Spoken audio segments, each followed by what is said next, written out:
चरण कमल चिन्ह मकरंदाय भक्तजन मानस निवासाय श्रीरामचंद्राय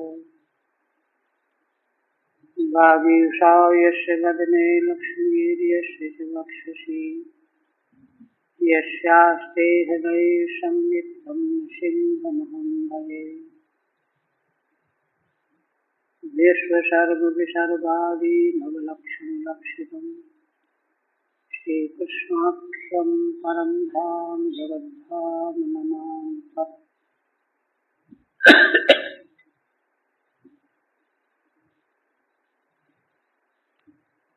आदरणीय यति वृंद संत वृंदेवन भक्तों, श्रीमद् भागवत के अष्टम स्कंद के 19वें अध्याय में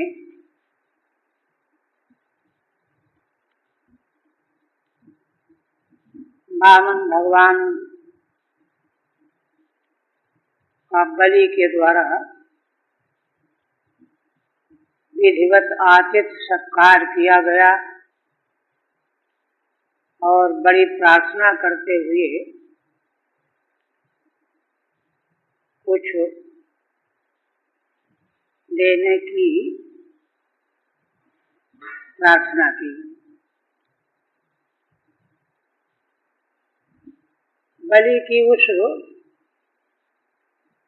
धर्मयुक्त वाक्यावली को सुन करके भगवान उनकी बड़ी प्रशंसा करने लगे और पूर्व के पूर्वजों को की महिमा का वर्णन करते हुए पिता पितामह प्रपितामह इनकी महिमा का वर्णन करते हुए बड़ी प्रसन्नता व्यक्त की और अंत में 3 पग पृथ्वी की याचना। तब बलि ने इस पर कहा कि आप बातें तो वृद्धों जैसी करते हो लेकिन नासमझ बालक जैसी। हाँ जी, अरे मेरे पास आकर के इतना ले लेना चाहिए कि फिर कभी मांगना न पड़े। ये गर्भोक्तियां, इसी गर्भोक्ति के फलस्वरूप बलि का बंधन होगा और उसने अनेक तरह से जो है भगवान से प्रार्थना करते हुए और यही स्पष्ट किया कि आप इतना कुछ ले लीजिए, कुछ भी ले लीजिए निश्चिंत होकर के कि फिर कभी किसी के पास मांगना न पड़े। इस पर भगवान के पीछे श्रीधर स्वामी ने उपक्रम में बताया था कि अतिथि को, भिक्षु माने अतिथि, भिखारी नहीं,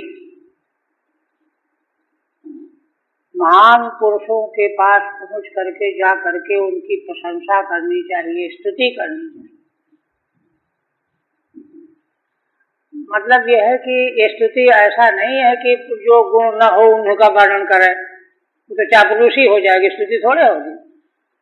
जो गुण वास्तव में उसमें हो उनका कथन करना चाहिए। कोई कोई होते हैं कि अरे हमको क्या करना है बड़े जो है उसमें इसको देना हो दे, न देना हो न दे। लेकिन भगवान धर्म का रहस्य बता रहे हैं कि नहीं, भगवान की दृष्टि में तो सब समान है। वो तो धर्म उसका वहां है और अपना धर्म भी तो कुछ है। धर्म सबका अपना अपना है, तो इसलिए उसकी स्तुति करनी चाहिए। एक और श्रीधर स्वामी ने कहा था कि स्वयं जो है संतुष्टि, कोई कितना भी अधिक से अधिक देने को उद्यत हो, संतोष बनाए रखना चाहिए। ये नहीं कि जो कुछ भी कोई दे रहा है सब लेते चले जा रहे हैं, ये धर्म का मार्ग नहीं। हमारे महाराज कहा करते थे कि देखो, शास्त्र कहता है कि अतिथि ब्राह्मण को दो तन मन धन समर्पण कर दो। तो वही शास्त्र अतिथि को कहता है कि लेना नहीं, इससे तुम्हारा पुण्य क्षय हो जाएगा, तप क्षय हो जाएगा, तप क्षीण हो जाएगा। तो दोनों ओर से संभालता है। तभी जाकर के धर्म की स्थापना और व्यवहार मनुष्य लोग तब जाकर के सुरक्षित और सुव्यवस्थित बनता है। अगर देने वाला निचोड़ घिसता रहे, कम से कम देना पड़े, थोड़ा बहुत दे करके पिंड छूट जाए, और लेने वाला अधिक से अधिक उसकी जेब से निकाल लेना चाहे, ये सब गड़बड़ है। इसलिए दान देने वाले का धर्म क्या है, लेने वाले का धर्म क्या है, ये रहस्य यहाँ व्यक्त किया जा रहा है। भगवान क्या कहते हैं देखिए, बलि ने बड़ी अभिलाषा व्यक्त की कि आप और कुछ बहुत कुछ ले लीजिए। श्री भगवान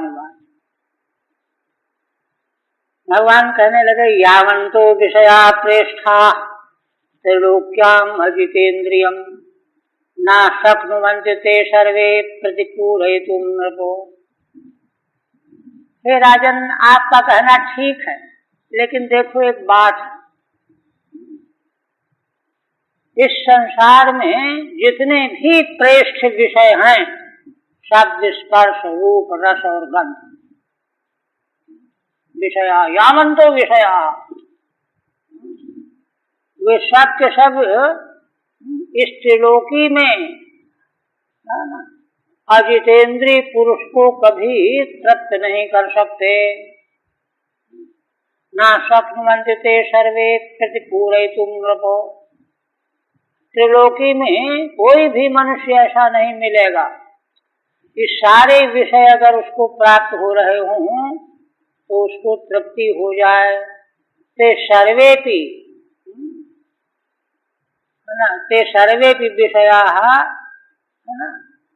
प्रतिपूरयितुं न शक्नुवन्ति। उसकी आकांक्षा को बस अब नहीं चाहिए, ये पूरा नहीं कर सकते, ये स्थिति है। ठीक है। पुनरपि निष्पृहत्वमेव आविष्कुर्वन्नाः।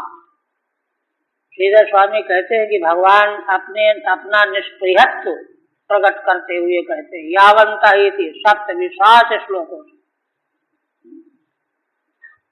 धर्म का रहस्य कहते हैं कि देखो, त्रिभि क्रमई असंतुष्टो द्वीपे नापि न पूर्यते 9 वर्ष समेतेनो सप्तद्वीप वरेच्छया। भगवान कहते हैं 3 पग पृथ्वी लेकर के भी जो संतुष्ट नहीं हुआ तो उसको 9 वर्ष वाला जम्बू द्वीप दे दिया जाए सारा का सारा, तो भी वह संतुष्ट नहीं होगा, असंतुष्ट ही बना रहेगा। क्यों? उसके मन में आ जाएगा कि अरे 7 द्वीप मिल जाते तो और अच्छा होता, ये तो एक ही द्वीप है। 7 द्वीप वरेच्छया, 7 द्वीपों के वर्ण करने की प्राप्ति की इच्छा के कारण, है ना, वह 9 वर्षों वाला जो जम्बू द्वीप है या सारा का सारा द्वीप दे दिया जाए तो भी संतुष्ट नहीं होगा, क्योंकि आकांक्षा तो उसकी यही है।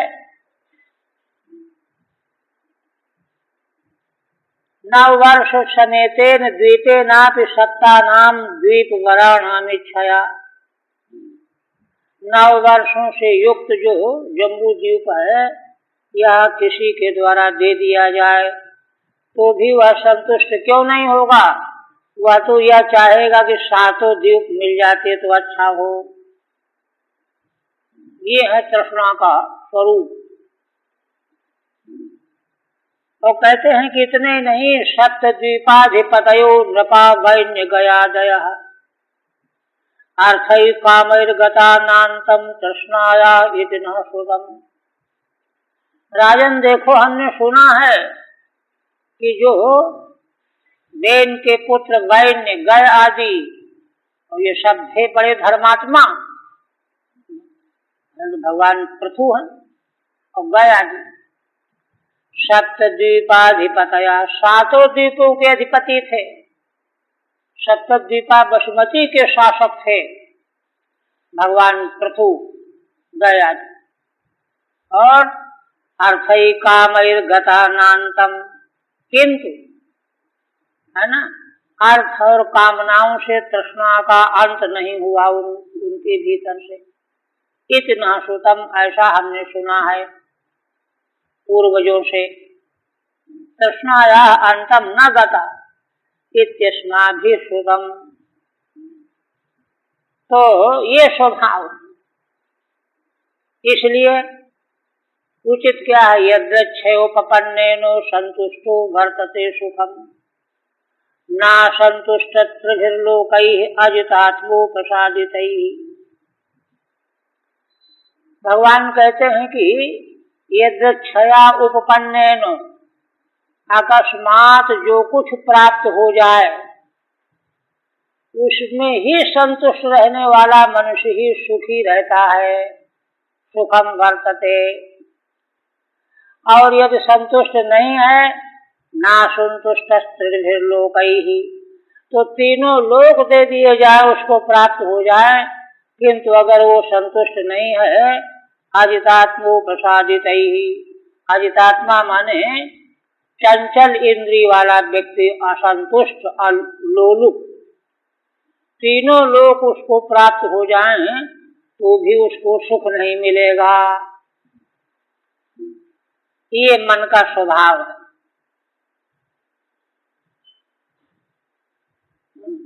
टीका में कहते असंतुष्ट प्राप्त ही त्रिभिर्लोकैरपि न सुखम वर्तते। जो असंतुष्ट है, अजितेंद्रिय है, तीनों लोक प्राप्त करके भी वह सुख नहीं प्राप्त कर सकता। पुंसोऽयं संसृतेर्हेतुः असन्तोषोऽर्थकामयोः, यद्रच्छयोपपन्नेनो संतोषो मुक्तैः स्मृतः। भगवान कितना दिव्य उपदेश कर रहे हैं।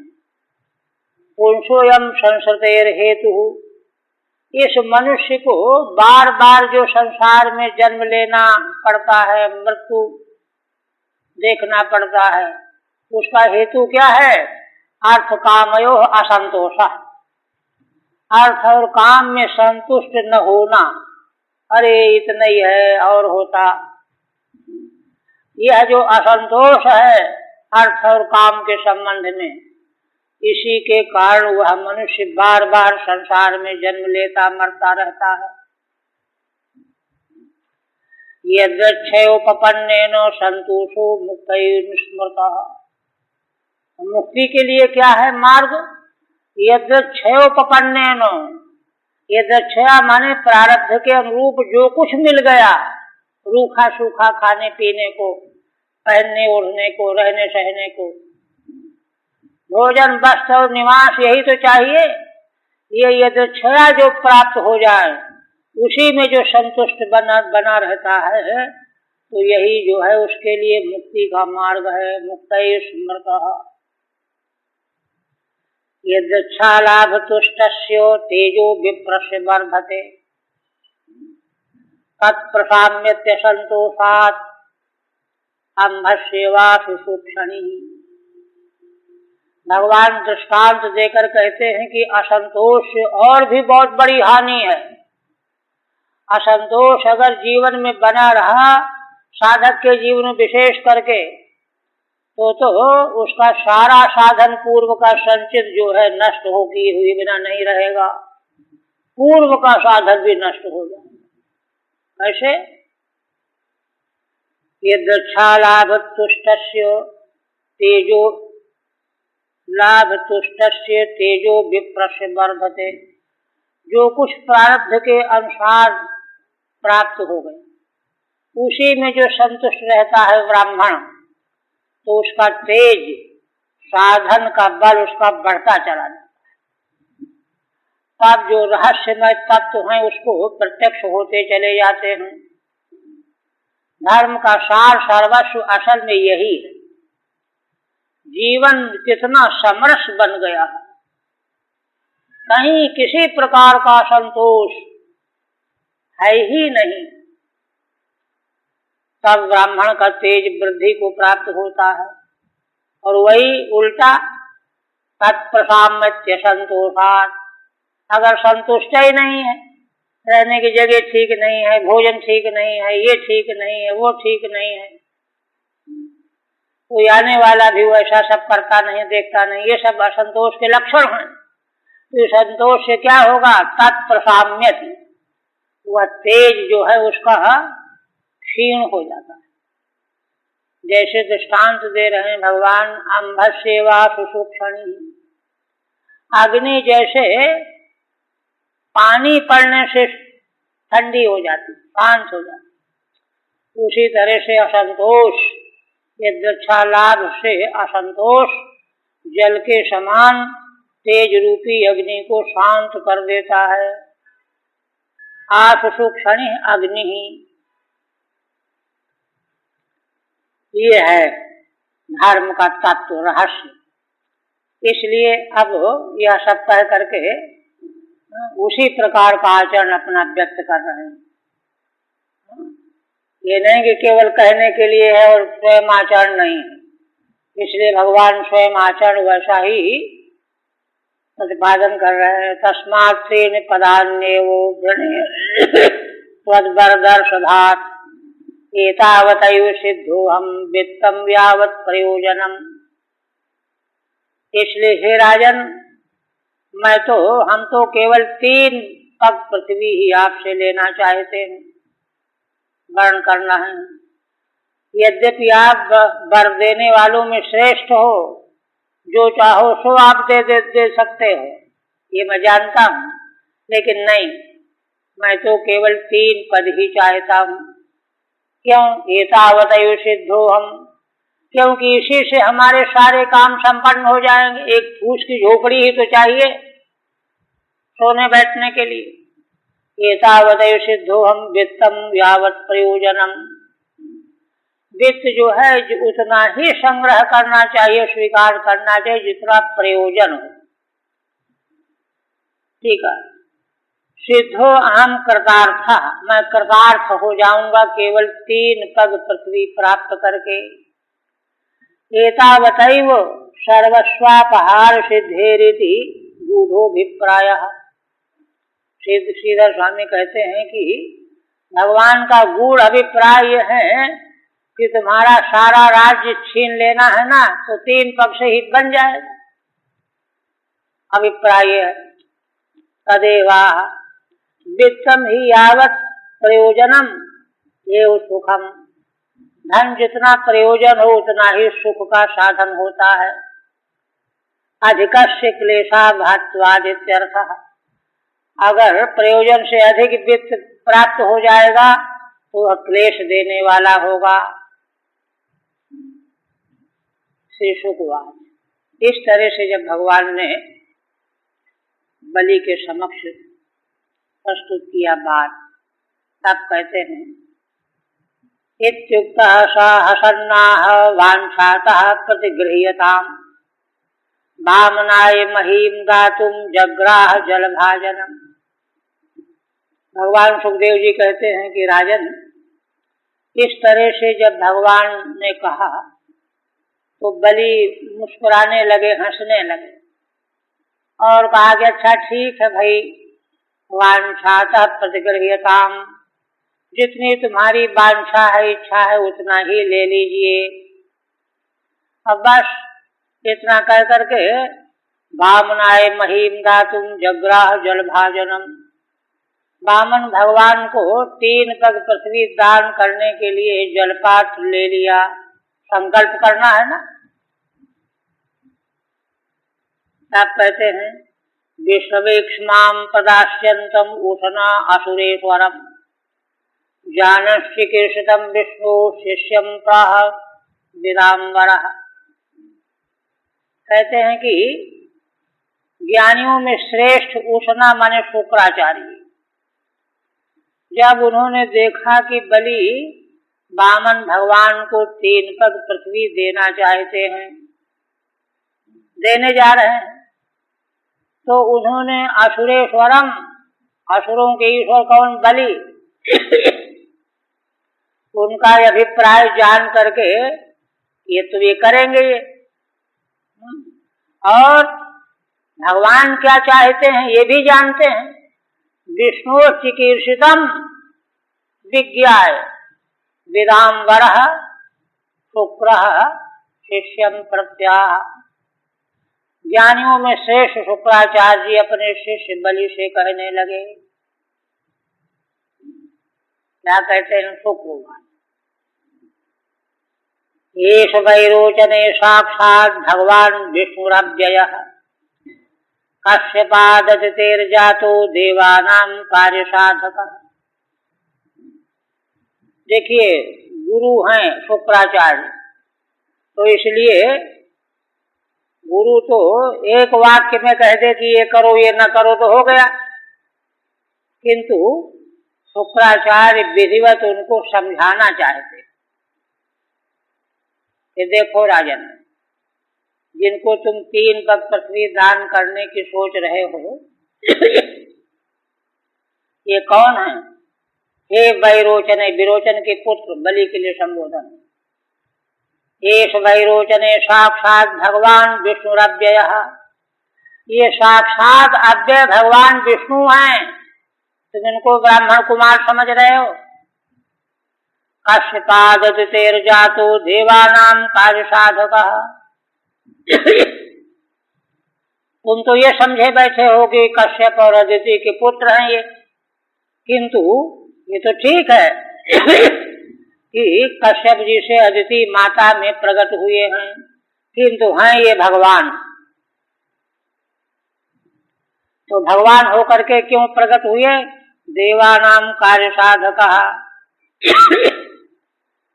ये देवताओं का कार्य साधन करना चाहते, संपन्न करना चाहते। और देखो प्रतिश्रुतम तो यही तस्मै यद अनर्थमजानता न साधु मन्ये दैत्यानां महानुपगतो नयः। तुमने जो इनके सामने संकल्प किया, प्रतिज्ञा कर लिया कि 3 पग पृथ्वी हम देंगे, है ना, तो तुमने ऐसा इसलिए किया है यद अनर्थम अजानता, इसके क्या अनर्थ होने वाला है इसको तुम नहीं जान रहे हो, किंतु मैं जान रहा हूं। न साधु मन्ये दैत्यानां महानुपगतो नयः, इसलिए मैं यह काम ठीक नहीं मानता हूं। क्यों? दैत्यों के लिए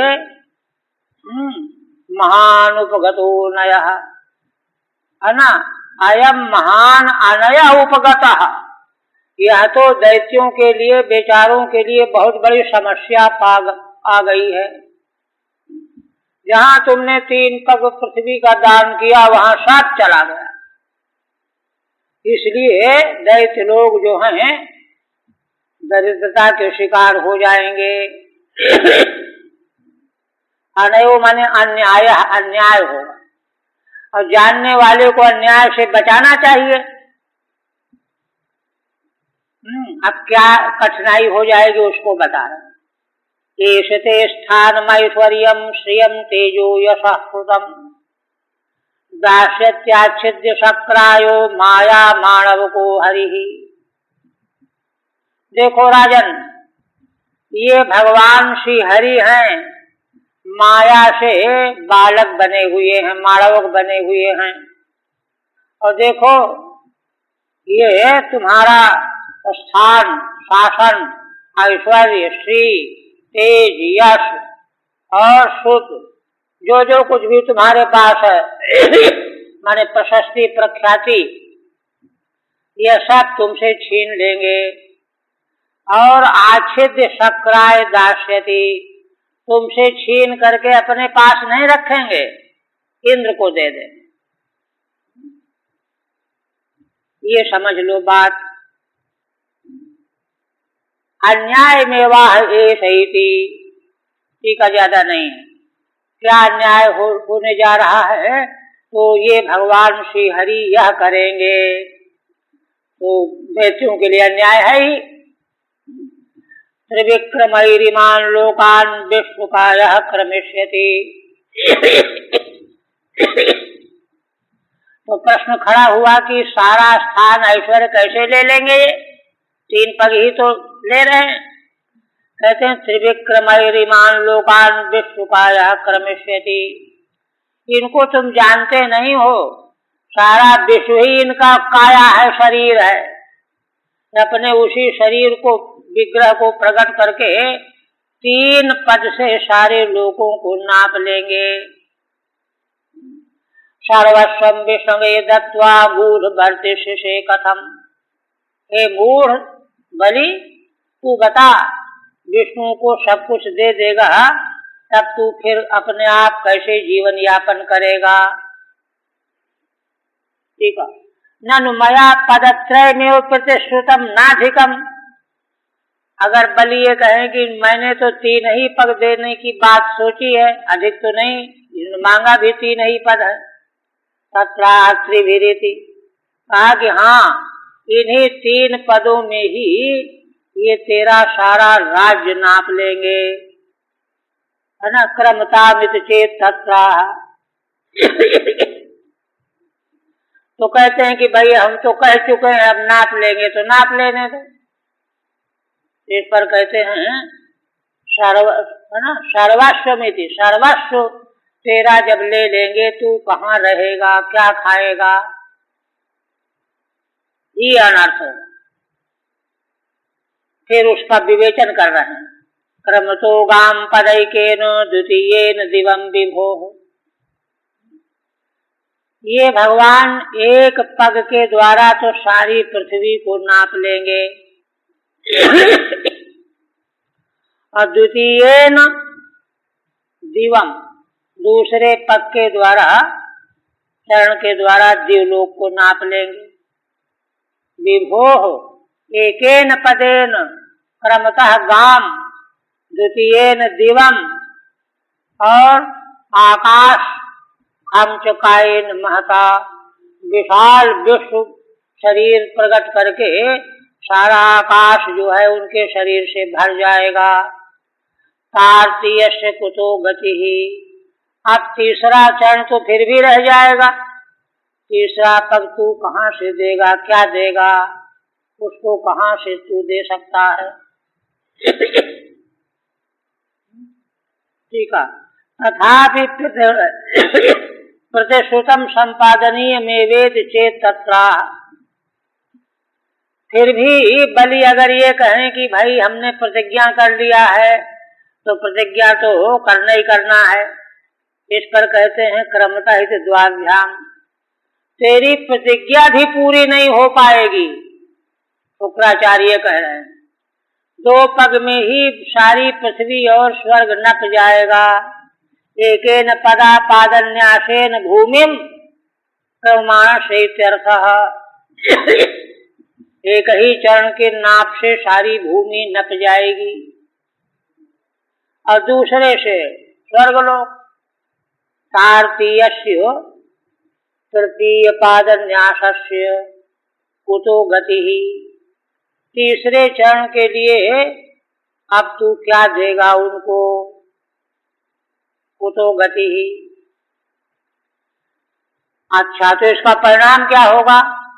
निष्ठाम ते नरके मन्ये ह्यः प्रदातुः प्रतिश्रुतम् प्रतिश्रुतस्य योनिषः प्रतिपादयितुं भवान्। इसलिए हे बलि, है ना, प्रतिश्रुतम अप्रदातुः ते अहम नरके निष्ठाम मन्ये। प्रतिज्ञा करके तीनों डग जब तू नहीं दे पाएगा, अप्रदातु रहेगा ना, प्रदान नहीं कर पाएगा, है ही नहीं, बचेगा ही नहीं, क्या देगा। तब निश्चित रूप से तुझे तेरी स्थिति जो है नरक में होगी। प्रदस्वतस्य योनिषः प्रतिपादयितुं भवान्। क्यों, तूने जो प्रतिज्ञा की है कि हम 3 पग पृथ्वी देंगे, किंतु दे नहीं पाएगा, अनीश माने असमर्थ हो जाएगा, तो भगवान प्रतिपादयितुम अनीशः सन, फिर तो नरक में ही रहना पड़ेगा। ठीक है नहीं, इस तरह से गुरु शुक्राचार्य ने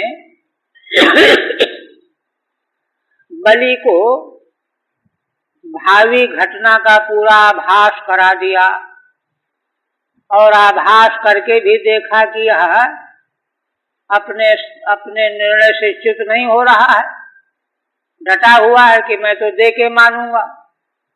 तब कहते हैं समझाने के लिए विचार विमर्श करते हुए उपदेश करने लगे। क्या कहते हैं? न तद्दानम प्रशंसन्ति येन वृत्तिर्विपद्यते दानम यज्ञस्तपः कर्म लोके वृत्तिमतो यतः। देखो राजन, ज्ञानी लोग उस दान की प्रशंसा नहीं किया करते हैं जिस दान के द्वारा अपनी वृत्ति खतरे में पड़ जाए, अपने लिए खाना मुश्किल हो जाए, इसलिए वह दान प्रशंसित नहीं है। दानम यज्ञस्तपः कर्म लोके वृत्तिमतो यतः। क्योंकि देखो, जो खा पी रहा है, स्वस्थ बना हुआ, वही तो दान करेगा, वही तो यज्ञ करेगा, वही तो तप करेगा। ये तीनों प्रकार के कर्म जो स्वस्थ है, स्वस्थ कौन होगा? जो खा पी रहा है। खा पी कौन रहा है? जिसके पास है ना। अगर जो है वह सब दान ही कर देगा तो खाने पीने को नहीं, तब क्या दान करेगा, क्या यज्ञ करेगा, क्या तप करेगा? इसलिए राजन इस बात को समझो। तथापि सर्वस्व दानात् कीर्तिः तावत् भविष्यति चेतत्राः। बलि अगर ये सोचेंगे सब कुछ दान कर देने से कीर्ति हो जाएगी, इस पर कहते हैं कि न तद्दानम प्रशंसन्ति। इस प्रकार के दान की प्रशंसा ज्ञानी लोग नहीं किया करते। तपश्चित्त एकाग्र्यम कर्म पूर्तम। क्योंकि जो खाने पीने वाला है, स्वस्थ है, वही तो तपस्या यज्ञ और कर्म कर सकता है। इसलिए ऐसा दान किस काम का जिसके बाद कुछ खाने को ही न रह जाए। धर्माय यशसे अर्थायो कामाय स्वजनाय च पंचधा विभजन वित्तम इहामुत्र च मोदते। शुक्राचार्य जी कहते हैं कि राजन देखो, शास्त्र की दृष्टि ये है ना, अपने पास जो धन संपत्ति हो 5 विभाग करो। धर्म के लिए 1, यश के लिए 2, अर्थ माने और अधिक अर्थार्जन के लिए 3, और कामना उपभोग के लिए 4, और स्वजनों की रक्षा करने के लिए 5। पंचधा विभजन वित्तम इहामुत्र च मोदते।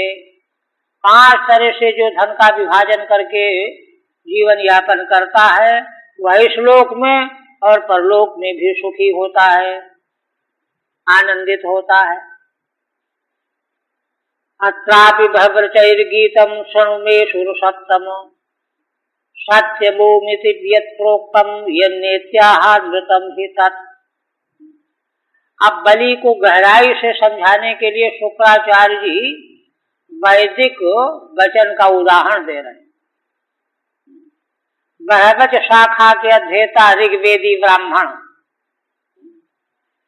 हे असुर सत्तम, बलि के लिए संबोधन है। सुनो, क्या है बृहस्पतियों का वैदिक वाक्य क्या है? सत्यम ओमिति यत् प्रोक्तम। कोई व्यक्ति मांगे कि हमको ये दे दो, तो तुम कहो कि ओम ठीक है, ये तो सत्य है।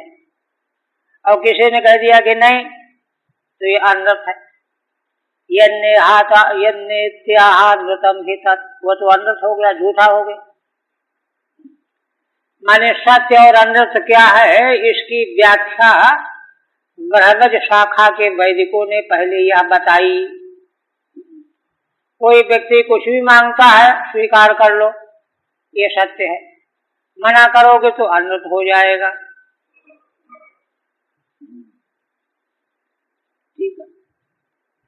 ननु तदहि प्रतिश्रुत्य नेति कथम अन्नतम वाच्यम। अब बलि के मन में बड़ी दुविधा है कि भाई मैंने तो देने का प्रतिज्ञा कर लिया है, अब कैसे कहूं कि मैं नहीं दूंगा? नेति कथम अनृतम वाच्यम, ये तो झूठ बोलना हुआ। इस पर शुक्राचार्य कहते हैं कि देखो, अत्रातीत सार्धई सदभी 6.5 श्लोकों से उपदेश करने जा रहे हैं। क्या? अत्रापि सत्यानृत व्यवस्थायाम, तुम कहते हो कि हमने पहले प्रतिज्ञा कर लिया, ना कैसे करें? तो सत्य और अनृत की व्यवस्था में वहगत श्रुति का वक्तव्य है। क्या? ही प्रथमम, पहला वाक्य क्या है वेद का? ओम इति सत्यम नेत्यन्यतम, कोई कुछ मांगे तो कह दो ओम, ठीक है दे देंगे, ये सत्य हुआ। और जहां कहा कि ना नहीं तो झूठा हो गया। इत्यादि ना सत्यानृतयोर लक्षण पूर्वकम, सत्य का लक्षण क्या है? कोई कुछ भी मांगे उसको कह दो ओम, और कहा कि नहीं तो अनृत हो गया। स्तुति निंदाभ्याम सत्यम विहितम, स्तुति निंदा के द्वारा सत्य विहित है। अनृतम च निषिद्धम, सत्य का पालन करना चाहिए, झूठ नहीं करना चाहिए। और सत्य क्या है और झूठ क्या है, ये हो गया। ये पहले बहगज शाखा के वैदिक मंत्र हैं। अनंतरम च, इसके बाद पराग्वा एतदरिक्तम अक्षरम इत्यादिना सत्य दोषान अनृते च गुणान उक्त्वा, इसके बाद फिर उस वेद में सत्य का पालन करने से दोष क्या है और झूठ का पालन करने से गुण क्या है, ये बताया है ना। सत्य दोषान और अनृते च गुणान, झूठ से गुण क्या है ये उक्त्वा, है ना। वह वचन कौन है? पराग्वा एतद रिक्तम अक्षरम, जिसने कहा, किसी ने मांगा कि हमको ये दे दो और उसने कहा कि ओम, तो समझ लो कि उसके भीतर से सब निकल गया, खाली हो गया। गुणानुक्त्वा तस्मात् काल एव दद्यात् काले न दद्यात्, तो आगे के वैदिक वचन का संगति लगाने के लिए दोनों वाक्यों का निर्णय क्या लेना चाहिए कि देखो, समय के अनुसार करना चाहिए, समय जैसा हो, काल हो तो दान कर देना चाहिए और काल न हो तो दान नहीं करना चाहिए। सत्य और अनृत दोनों कालापेक्षी हैं। मिथुनी करोति, इन दोनों को जो है कभी सत्य भी अनृत हो जाता, अनृत भी सत्य हो जाता है। दोनों का विवेचन करके एक उसमें रख रहे हैं। आगे और खोलेंगे। इत्युपसंहारेण वृत्ति संकटादिषु अनृतम अप्यनुज्ञातम, इस प्रकार से जो वहीं पर वेद में उपसंहार किया गया है, तो वहां पर क्या कहा गया है? व्यक्ति का संकट अगर पैदा हो रहा हो दान करने में तो झूठा बोल देना चाहिए। अनृतम अपि अनुज्ञातम, झूठ का भी अनुज्ञान किया गया है। शास्त्र जब कह देगा तब तो फिर कोई डर नहीं रहेगा। तामिमं श्रुत्यर्थम दर्शयन्नाह, तो श्रुति के दूसरे इस अर्थ को प्रकट करते हुए शुक्राचार्य कह रहे हैं। क्या कहते हैं? ओम इत्यंगीकारेण यत् प्रोक्तम तत्सत्यम। ओम, किसी ने कुछ मांगा, तुमने कहा ओम, ये सत्य है, और कहा कि नहीं तो अनृत हो गया। नेत यदा तदेवानृतम, ये तो पहले उपस्थापना है। अब आगे देखिए। सत्यम पुष्पफलम विद्यात् आत् वृक्षस्य गीयते, वृक्षे अजीवति तन्न स्याद् अनृतम मूलमात्मनः। देखिए शुक्राचार्य क्या कह रहे हैं, आगे के वेद वाक्य का अर्थ लेकर के कह रहे हैं कि देखो सत्य माने किसी ने कुछ मांगा, तुमने कहा ओम, ये सत्य हो गया। तो सत्य तभी तो होगा। सत्य क्या है? पुष्प और फल, फूल फल। आत्मा माने देह एक वृक्ष है। इस देह रूपी वृक्ष से फूल फल कब होंगे? जब देह रक्षित रहेगा, बचा रहेगा। और देह ही अगर नहीं रहा तो क्या फूल फल होंगे? तो इसलिए देह को बचाने के लिए ना करना ही ठीक है। तुम तो किसी ने कुछ भी मांगा, ओम करते चले गए तो सब चला गया, खाली हो गए। अब खाने को नहीं, शरीर नहीं रहेगा तो पुष्प और फल कहाँ से आएंगे? इसलिए सत्य को संकुचित कर रहे हैं। आत वृक्षस्य सत्यम पुष्प फलम, पुष्प और फल होना ही सही रूपी वृक्ष का लाभ है।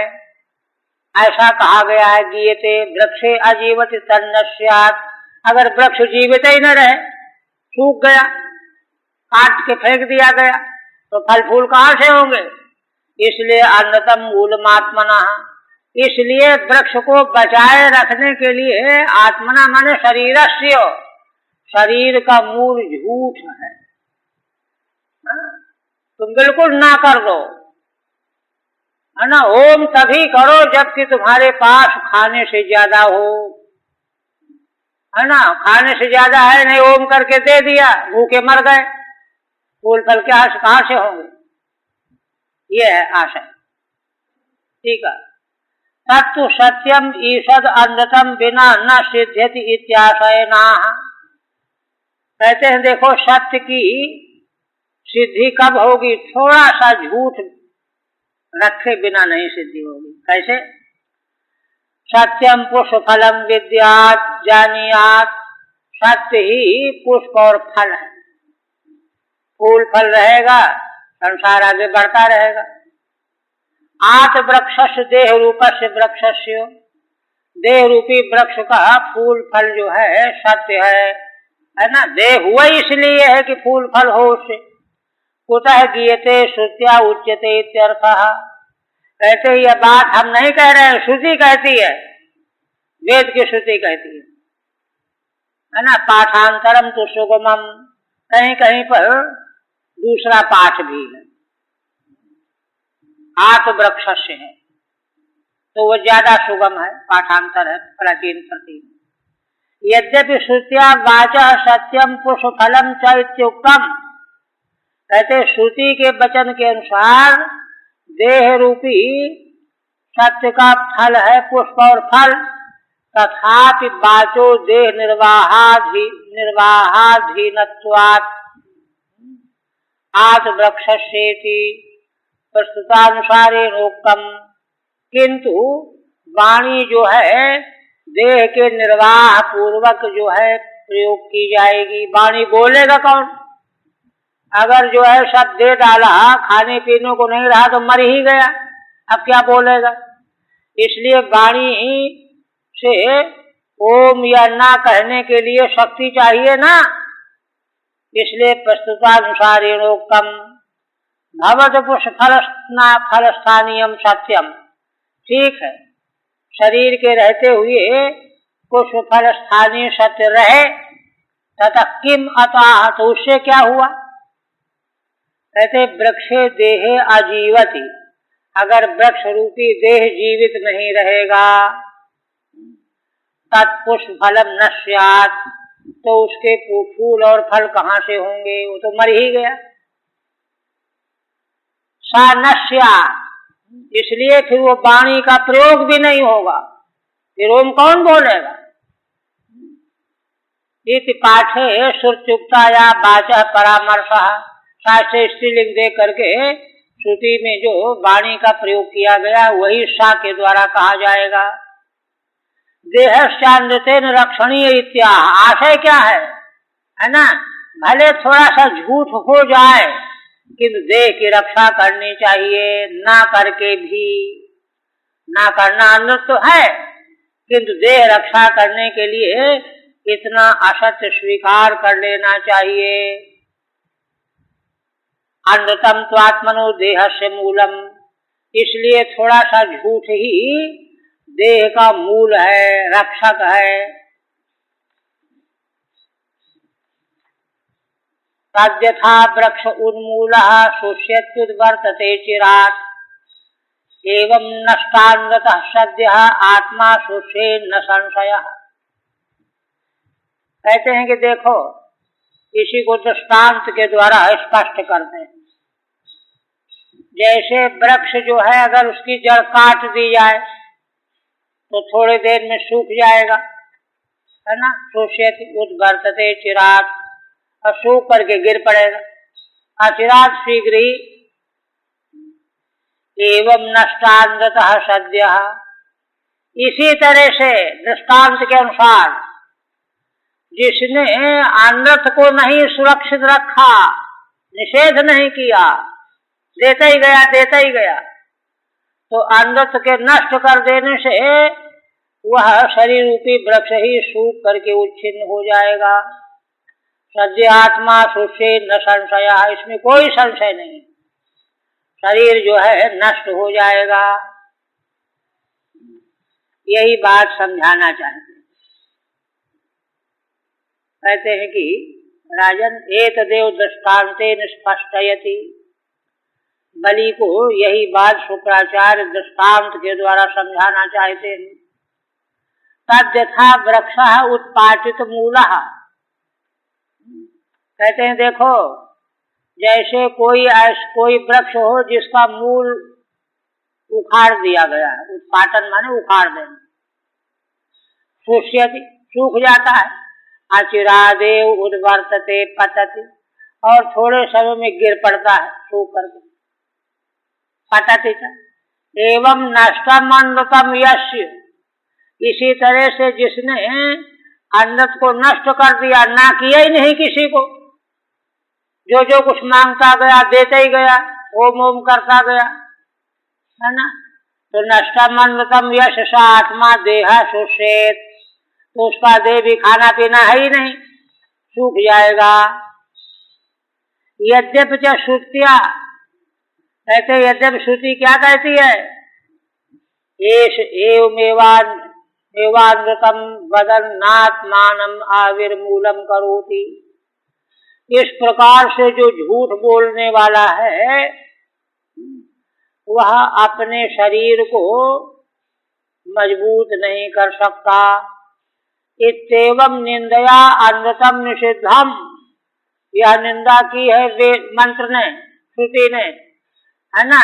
ये निंदा क्यों की? निंदा के द्वारा झूठ से बचना, झूठ का निषेध किया गया, झूठ न मत बोलना, है ना। यद्यपि श्रुति जो है झूठ बोलने से निंदा करके निषेध करती है, झूठ न बोलना, भले मर जाओ, तथापि कहते यद्यपि श्रुति ने ऐसा कहा है, लेकिन देखिए पूरा प्रकरण जब तक आद्योपांत परिशीलित नहीं होगा तब तक शास्त्र का आशय मालूम नहीं पड़ता। तो कहते हैं तथापि उपसंहारानुसारेण,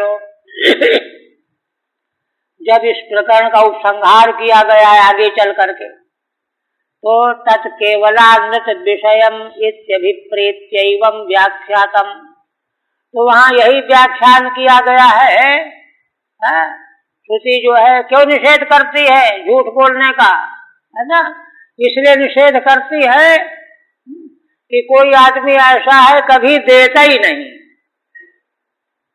मना ही करता रहता है, होते हुए भी झूठ बोलता रहता है, उसका निषेध श्रुति कर रही है तो भरा पूरा है, लेकिन कहाँ है, कुछ नहीं है, निषेध करता रहता है। श्रुति के निषेध का तात्पर्य वहां है प्रकरण के द्वारा,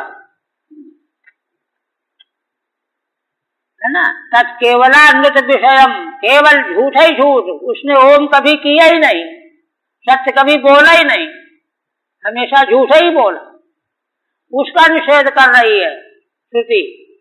ये व्याख्या की गई है। गएत त्वेतेन इत च तथैवोक्ते, वहां पर वाक्य आया है गएत त्वेतेन, दयेत माने दया करे, माने देह को बचावे, ऐसा दान न कर बैठे कि देह ही न रहे, खाने पीना खत्म हो जाए। ये कथन है ना श्रुति का। तो श्रुति के पूर्व प्रकरण को और सारे का संगति लगाने के लिए अर्थ यह करना चाहिए, तथा च श्रुति, श्रुति दे रहे ओमित सत्यम नाइत्यनृतम, ओम हाँ ये तो सत्य है, ना अनृत है झूठ है। तदेतत् पुष्पम फलम वाचो, ये दोनों पुष्प और फल वाणी के जो हैं, तत् यत् सत्यम सा ईश्वरो यशस्वी कल्याण कीर्तिर भविता। तो ऐसा जो होता है वह ईश्वर समर्थ यशस्वी कल्याण कीर्ति वाला होता है। पुष्पम ही फलम वाचः, पुष्प और फल ये वाणी का सत्य है। पुष्प और फल वाणी का सत्य है। अब पुष्प फल तभी तो होगा जब पेड़ रहेगा, पेड़ तभी रहेगा जब खाना पीना मिलेगा। बदत्य ना बदत्यथैतन मूलम वाचो यदनृतम, इसलिए यह वाणी का मूल क्या है, यदनृतम बदति, जो झूठ बोलता है, माने निरंतर झूठ ही बोलता है, तो उसको भी पत्र पुष्प फल कुछ नहीं रहेगा। और जो हमेशा देता ही जाता है, ओम ओम करता जाता है, ना कभी करता ही नहीं, उसका भी वही हाल है। इसका मतलब यह है कि श्रुति ये चाहती है कि भाई रहने पर कभी मना मत करो, लेकिन ना हो तो ना कर दो। ये यदनृतम तद्यथा वृक्ष आविर्मूलः शुष्यति, जैसे देखो अनृत क्यों हो गया ये, क्योंकि जिस वृक्ष की मूल सूख गई है, सौद्वर्तत एवं एवानृतम, वह गिर पड़ता है। इसी प्रकार से एवं एव अनृतम बदन नाविर्मूल मात्मानं करोति, किंतु अगर वह नहीं होने पर ना कर देता है तो फिर वह अपने देह रूपी शरीर के मूल का नाश नहीं करता है ना। देहो न निर्वहित करोति सा शुष्यति सा उद्वर्तते तस्माद् अनृतम न बदेत दयेत त्वेतेन इति। इसलिए है ना, झूठ न बोले, किंतु वैसी परिस्थिति होने पर कि खाने से ज्यादा है ही नहीं, तब तो झूठ बोल करके अपने देह पर दया करनी चाहिए, रक्षा करनी चाहिए। ये है प्रकरण वहां। अब कहते हैं देखो इसका तात्पर्य क्या निकला, एतेन अनेन तु अनृतेन दयेत, इस प्रकार का झूठ बोलना पड़ जाए अगर कि नहीं, तो ऐसा करके शरीर पर दया करे। संकटे स्वात्मानं रक्षेदित श्रुत्यर्थः, संकट से अपने शरीर की रक्षा करनी चाहिए। रक्षा किए रहेगा, फिर बहुत कुछ आ जाएगा तो फिर ओम करो, फिर ओम करो, देते रहो। ये है प्रकरण का तात्पर्य। फिर कहते हैं परागृक्तमपूर्णं वा अक्षरं यत्तदोमिति, यत्किंचिदोमिति ब्रूयात् तेन ऋच्येत वै पुमान्, भिक्षवे शर्मों कुर्वन्नालं कामेन चात्मने। कहते हैं कि पराग रिक्तम अपूर्णम वा, जहां किसी ने किसी याचक से कहा कि ओम, ओम कहते ही वह खाली हो गया तो देना पड़ेगा, रिक्त हो जाएगा, है ना। ये है अक्षरम यत्तदोमिति। ओम यह जो अक्षर है यह बोलते ही भीतर के माल मसाले को खाली कर देता है, देना पड़ेगा। यत्किंचिदोमिति ब्रूयात् तेन ऋच्येत वै पुमान्, मतलब क्या है ना, जो जिसने किसी ने भी ओम कहा, कहते ही उसके भीतर का धन चला गया, अब देना पड़ेगा। ऋच्येत वै पुमान्, तो उससे द्वारा वह खाली हो जाएगा। भिक्षवे सर्वों कुर्वन् नालम कामेन चात्मने। कोई भिक्षु अतिथि हो उसको सब कुछ ओम करता रहेगा, है ना, तो उसके पास इतना भी नहीं रहेगा कि वह अपने शरीर की रक्षा करने के लिए रखे, रोटी भी खा सके। ठीक है। सर्वथा सत्य वचनेन देहो न निर्वहेदिति स्फुटी कर तुम। हमेशा सत्य वचन ही बोलते रहोगे, ओम ओम करते रहोगे, तो देह का निर्वाह नहीं होगा। यह बात प्रकरण से साबित होती है। स्फुटी कर तुम सत्यस्य दोषान अन्यतस्य गुणानाः। इसलिए यह बात बताने के लिए सत्य में दोष क्या है और अन्यत्र में गुण क्या है, यह कहते हैं दोष लोग। परागित द्वाभ्याम यदा ओम इत्यक्षरम तत्पराग। जहाँ ओम इस अक्षर को बोला कोई, है ना, तो उसके भीतर का जो धन है वह बाहर चला गया। दूरे अर्थम गृहीत्वा अंचतेति पराग। अर्थ को पकड़ करके दूर कर देता है, दे देता है अतिथि को, और स्वयं रिक्त रह गया। रिक्तमित श्रुति पदस्य व्याख्यानम। श्रुति पद का व्याख्यान अपूर्णम वैति। श्रुति पद का व्याख्यान क्या है? अपूर्ण हो गया, खाली हो गया मतलब। अच्छा, तत्तस्मात् अर्थिने यत् किंचित ओमित दास्यामीत ब्रूयात तेन रिच्येत न्यूनो भवेत।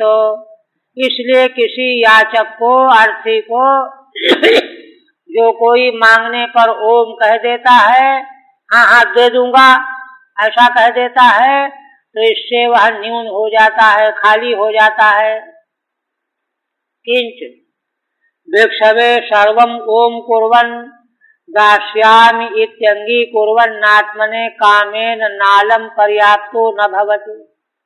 अब अतिथि मान करके सबको ओम ओम करता जाएगा तो उसका इतना खाली हो जाएगा कि अपने देह की रक्षा करने में भी समर्थ नहीं हो पाएगा। तस्य भोगो न सिद्ध्यति इत्यर्थः। उसका पेट भरना भी, भोग भी सिद्ध नहीं होगा। तथा च श्रुति ही, यही बात श्रुति कहती है, पराग्वा एतदरिक्तम अक्षरम यदेतद ओमिति। यह जो ओम अक्षर का उच्चारण करना है, इससे अपने भीतर के धन को बाहर दे देना है। तद्यत् किंचोमित्याहात् त्रैवास्मै तद्रिच्यते। इसलिए जिसने किसी ने ओम कहा तो यह ओम कहते ही वह खाली हो गया। सा यत् सर्वं ओम कुर्यात् ऋच्यादात्मानं सा। तो इसलिए जो सबको ओम ओम कहते ही रहता है, कभी ना करता ही नहीं है, तो क्या होगा? वह अपने भीतर से पूरी तरह से इतना खाली हो जाएगा कि सा कामेभ्यो विनालम स्यात्, कि पेट भरने लायक भी नहीं रह जाएगा। ये जो है ओम कहने से दोष है और ना कहने से गुण क्या है, आगे बता रहे हैं। अथैतत् पूर्णमभ्यात्मं यच्च नेत्यनृतं वचः। अच्छा देखिए, यहाँ संभाल के कह रहे हैं, है ना। सर्वम नेत्यनृतं ब्रूयात् सा दुष्कीर्ति श्वसन्मृतः। शुक्राचार्य जी कहते हैं कि देखो, ओम में तो दुर्गुण आ गया ना सत्य में, कि खाली हो गया, पेट भरना मुश्किल हो गया, और ना कर दे तो गुण आ जाएगा, सुरक्षित रह जाएगा। किंतु कोई ऐसा हो सोचे कि भाई ना करने से तो बड़ा गुण है, सुरक्षित बने रहेंगे, तो किसी को ओम करता ही नहीं, सबको ना ना ना ना, तो उसकी निंदा करना है। क्या? अथैतत् पूर्णमभ्यात्मम। जिसका आत्मा पूर्ण बना हुआ है, खूब खाए पिए दुरुस्त है, कोई कमी नहीं है, लेकिन यह चन्ना नहीं नहीं हमारे पास कुछ नहीं देने को, अन्नतम बचा, ऐसा बोल देता है, होते हुए भी ना बोल देता है, तो कहते सर्वम नैत्यनृतं ब्रूयात्। तो इस तरह से सबको, कोई भी आवे भगवान विष्णु भी मांगने आएंगे तो भी ना। दुष्कीर्ति है स्वसन्मृता, वह मनुष्य तो दुष्कीर्ति प्राप्त करता है और वह सांस लेते हुए भी मरा हुआ ही समझो उसको। ऐसा नहीं करना चाहिए। नेति यदनृतम वचः एतद पूर्णम अर्थव्यया भावात्, ना जो यह झूठ वचन है यह पूर्ण बनाए रखता है, क्योंकि अर्थ व्यय होगा नहीं, आप खाते पीते रहो। अध्यात्मम चेत चकारान्वयः, अध्यात्म माने शरीर सुरक्षित रहेगा। आत्मनो अभिमुखम अन्वस्यार्थम आकर्षति इत्यध्यात्मम, माने जिसके भीतर अर्थ जो है आकृष्ट बना रहता है, अध्यात्मम।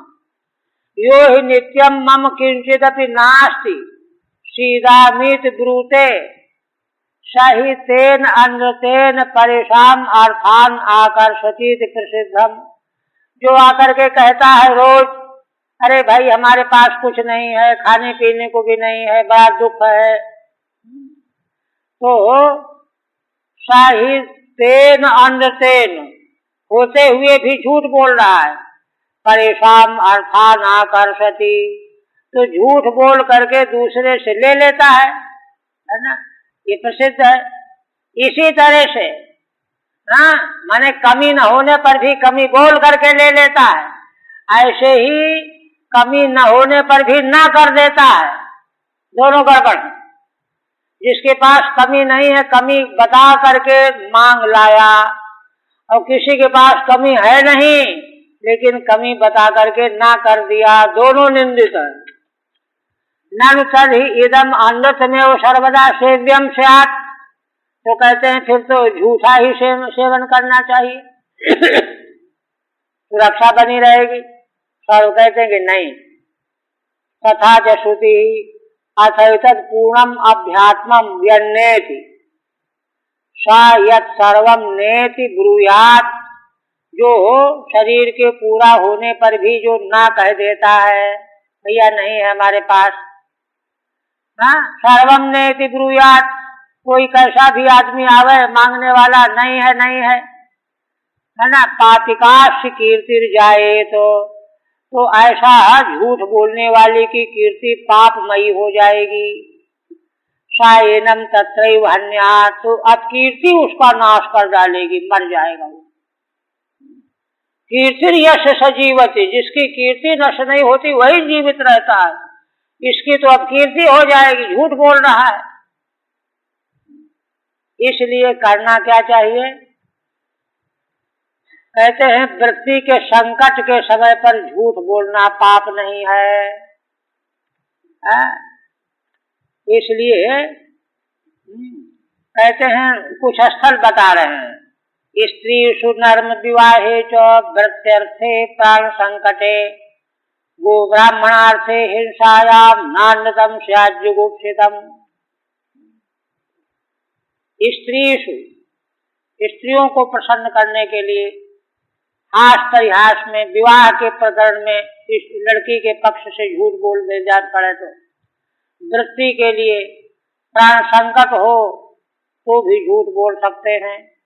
गो ब्राह्मणार्थे हिंसायाम, गौ और ब्राह्मण की कोई हिंसा करने पर तुला हुआ हो तो वहां झूठ बोलना धर्म है।